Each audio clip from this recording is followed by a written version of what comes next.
Ginisang ampalaya for today's video, napakadali lang gawin. Ito lang yung mga kailangan mong sangkap. Let's go! Sariwang ampalaya, itlog, sibuyas, kamatis at bawang. Sa pagluluto ay importanteng hugas lahat ng mga gulay at sangkap na kakailanganin at gagamitin natin. Ito ay para sa safety ng lahat ng kakain ng iyong niluto at pati na rin ikaw na nagluto. Oh my God. Tapos na hugasan, malinis na yan at uunahin ko nang i-crack ang egg sa aking bowl. 2 egg lang ang aking gagamitin dahil isa lang naman ang aking ampalaya. Pagka-crack ay, ayan, mekos-mekos mo lang yan at iset aside para mamaya ready na. At start na tayong maghiwa ng mga gulay. Eto, unahin ko na yung kamatis. Sunod na hiwain ay ang sibuyas. Ganitong klaseng hiwa lang, maliliit. At syempre, sunod na dyan ang bawang, 3 ulo lang.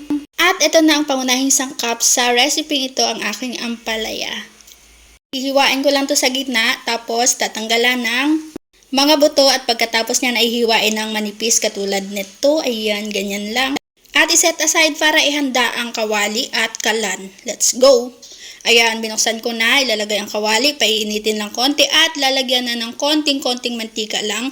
Saka ibubuhos ang sibuyas at bawang. Tapos mekos-mekos at isusunod na rin ang kamatis. Tapos mekos-mekos ulit. Konting mekos lang at saka naman ilalagay ang ampalaya. Kapag naibuhos na lahat ay imekos-mekos mo lang ulit yan hanggang sa mahilo sila, saka mo lalagyan ng mga panimpla tulad ng asin at magic sarap.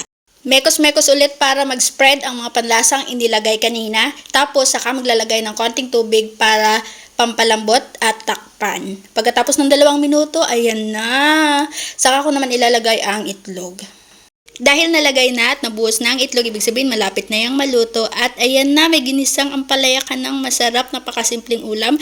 At kung nagustuhan mo ang video na to, ay paki-like and share naman. Yun lang, thank you sa pagsama. Until next cooking sessions!